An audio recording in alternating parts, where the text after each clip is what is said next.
BJD ଦଳ ଛାଡ଼ି BJP ଦଳରେ ସାମିଲ ହେବେ ଭଗରାଇର ପୂର୍ବତନ ବିଧାୟକ ଅନନ୍ତ ଦାସଙ୍କ ସୁପୁତ୍ର ଅଭିଜିତ ଦାସ।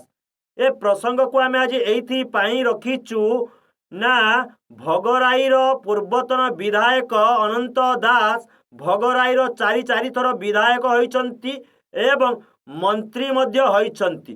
କିନ୍ତୁ ଏହାରି ମଧ୍ୟରେ ଭଗରାଇରେ ସେ ବହୁ ଉନ୍ନୟନମୂଳକ କାର୍ଯ୍ୟ ମଧ୍ୟ କରିଛନ୍ତି।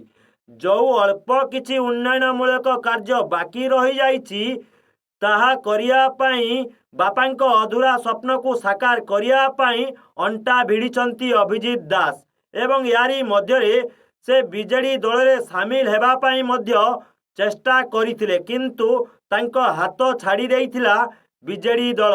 ଏହାକୁ ଆଖି ଆଗରେ ରଖି ଭଗରାଇର ଉନ୍ନତି ପାଇଁ ସେ ବିଜେଡି ଦଳ ଛାଡ଼ି ବିଜେପି ଦଳରେ ସାମିଲ ହେବେ ବୋଲି ତାଙ୍କ ପରିବାର ତରଫରୁ ସୂଚନା ଦିଆଯାଇଛି। ଓଡ଼ିଶା ପଶ୍ଚିମବଙ୍ଗ ସୀମାରେ ଭଗରାଇ ବ୍ଲକ।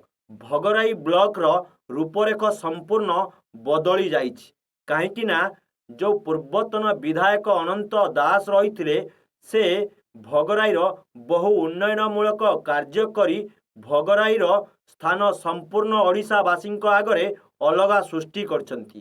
କାହିଁକି ନା ଭଗରାଇରେ ବିଭିନ୍ନ ପର୍ଯ୍ୟଟନ ସ୍ଥଳୀ କଥା ହେଉ କିମ୍ବା ଭଗରାଇର ରାସ୍ତାଘାଟ କଥା ହେଉ କିମ୍ବା ଭଗରାଇର ବହୁ ଉନ୍ନୟନମୂଳକ କାର୍ଯ୍ୟ କଥା ହେଉ, ଭଗରାଇର ସମ୍ପୂର୍ଣ୍ଣ ରୂପରେଖ ବଦଳି ଦେଇଥିଲେ ଅନନ୍ତ ଦାସ।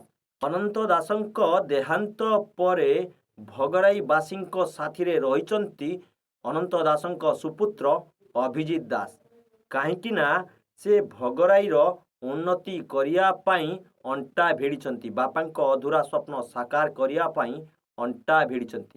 ଏହାରି ମଧ୍ୟରେ କିଛି ଦିନ ପୂର୍ବରୁ ଯେଉଁ ଭଗରାଇରେ ଏସିଆ ମହାଦେଶର ସର୍ବବୃହତ୍ ଶିବଲିଙ୍ଗ ବାବା ଭୂଷଣେଶ୍ୱରଙ୍କର ମହାଶିବରାତ୍ରି ପର୍ବ ପାଳନ ହେଉଥିଲା ବେଳେ ସେଠାରେ 1 ଲକ୍ଷ ଦୀପ ପ୍ରଜ୍ୱଳନ କରାଯାଇଥିଲା ଏବଂ ଯେଉଁ 1 ଲକ୍ଷ ଦୀପ ଜଳାଯାଇଥିଲା ତା ପଛର ମୁଖ୍ୟ ଭୂମିକା ଗ୍ରହଣ କରିଥିଲେ ଅଭିଜିତ ଦାସ।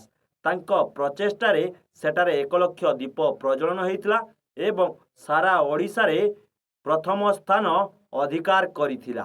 ଯେଉଁ ବାବା ଭୂଷଣେଶ୍ୱରଙ୍କର ମନ୍ଦିର କଥା ଯଦି ଆମେ କହିବା, ବାପାଙ୍କ ଦେହାନ୍ତ ପରେ ସେ ସର୍ବଦା ଓଡ଼ିଶା ସରକାରଙ୍କ ପାଖରୁ କେମିତି ଟଙ୍କା ଆଣି ବାବା ଭୂଷଣେଶ୍ୱରଙ୍କର ମନ୍ଦିର ନିର୍ମାଣ ଶେଷ କରିବେ ତାହା ଚେଷ୍ଟା ଜାରି ରଖିଛନ୍ତି। ଏହିଭଳି ଭାବରେ ସେ ଭଗରାଇର ବହୁ ଉନ୍ନୟନମୂଳକ କାର୍ଯ୍ୟ କରିବା ପାଇଁ ଲୋକଙ୍କ ସହିତ ସାମିଲ ହେଉଛନ୍ତି ଏବଂ ଲୋକଙ୍କ ସହିତ ସମ୍ପର୍କ ରଖି ଆଗାମୀ ଦିନରେ କେମିତି ଭଗରାଇର ରୂପରେଖ କେଉଁଭଳି ଭାବରେ ସମ୍ପୂର୍ଣ୍ଣ ଅଲଗା ହେବ ଏବଂ ବାପାଙ୍କ ଅଧୁରା ସ୍ୱପ୍ନ ସାକାର ହେବ ତାହା ଚେଷ୍ଟା ସିଏ ଜାରି ରଖିଛନ୍ତି।